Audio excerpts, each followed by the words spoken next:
ఈరోజు ఉస్మాన్ యూనివర్సిటీ వేదికగా ఏదైతే బాధితుల పక్షాన మరి మైక్రో ఫైనాన్స్ పేరు మీద మరి ఆల్రెడీ ఆరోపణలు చేస్తున్నా మరి మీరు చూస్తున్నారు. గత 2-3 నెలల నుంచి సోషల్ మీడియాలో వైరల్గా మారుతున్న ఏదైతే మంగ్లీ కానీ సుబ్బారావు కానీ మరి మైక్రో ఫైనాన్స్ ఇష్యూ ఉన్నదో దాని పక్షాన ఈరోజు బాధితుల పక్షాన మేము మాట్లాడడం జరుగుతుంది.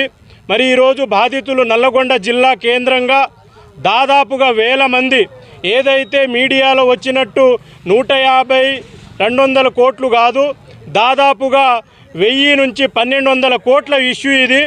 ఏదైతే నల్లగొండ జిల్లాలో వద్దిపట్ల, మిర్యాలగూడ, హుజూర్ నగర్, దేవరకొండ, చందంపేట ఆ ప్రాంతాలలో లంబాడి మరి పేద గిరిజనులని వాళ్ళని టార్గెట్ చేసుకొని ఏదైతే బాలాజీ నాయక్ అతని అనుచరుడుగా ఉన్న మధు వీళ్ళిద్దరూ కలిసి కొంతమంది ఇక్కడ చూడండి ఆల్రెడీ బాలాజీ నాయక్ మీద మరి ఆస్తుల అటాచ్మెంట్ కేసు ఉంది నల్లగొండ జిల్లాలో.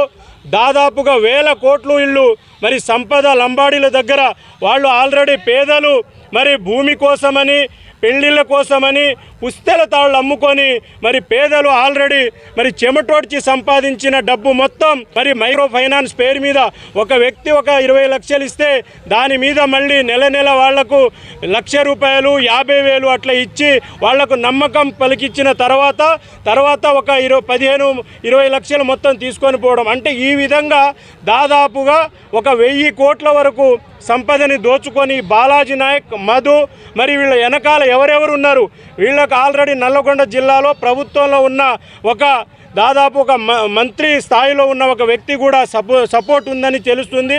కాబట్టి ఈ మొత్తం తతంగం ఏదైతే ఇది దాదాపు 1000 కోట్ల స్కామ్. కాబట్టి ఈ 1000 కోట్ల స్కామ్ ఏదైతే ఆల్రెడీ బాలాజీ మీద మీరు చూడొచ్చు, ఇక్కడ రమావత్ బాలాజీ, మళ్ళీ రమావత్ చిరంజీవి, రమావత్ వినోద్, రమావత్ రమేష్, రమావత్ సురేష్, మరి వీళ్ళు ఏదైతే నిందితులు ఉన్నారో మరి వీళ్ళంతా మళ్ళీ రమావత్ మధు వీళ్ళు కూడా టార్గెట్ చేసుకొని కోట్ల రూపాయలు ఈరోజు ధనాన్ని దోచుకున్నారు. వాళ్ళు ఎవరో కాదు, పేద లంబాడీలు, పేద గిరిజనులు ఎంతో కొంత చెమటోడ్చి సంపాదించిన డబ్బుని ఇచ్చేసారు. ఈరోజు మీడియాలో ఏం చేస్తున్నారు, కంప్లైంట్ ఇవ్వడానికి పోతే అడ్వకేట్ మరి ఏదైతే సుబ్బారావు ఉంటాడో బ్రీత్ ఎనలైజ్ చేస్తారు. మరి ఆయన బండి మీద లోపల పోయిండా, బస్సు లోపల పోయిండా మరి చూడాలి కదా ఎనలైజ్ చేసి. అంటే only public stunt, only public వాళ్ళు ఏంది షో చేస్తున్నారు. ఈరోజు నిజంగా ₹1 కూడా బాధితులకు మీరు పక్షాన ఎవరైనా ₹1 కూడా వసూలు చేసి బాధితులకు ఇచ్చారా? అస్సలు సో ఏంది?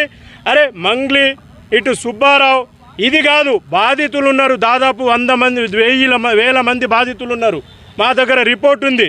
అతి త్వరలో మరి వద్దిపట్ల ఏదైతే దేవరకొండ, మిర్యాలగూడ, హుజూర్ నగరు ఈ ప్రాంతాలలో బాధితులు ఉన్నారో వాళ్ళందరినీ కలిసి దాదాపు 1000 మంది ఉన్నారు. 1000 కోట్లు, ఇది 200 కోట్లు సైడ్ ట్రాక్ చేస్తున్నారు.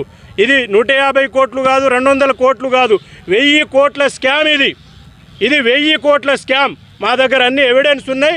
తప్పకుండా మేము డీజీపీని కలుస్తాం.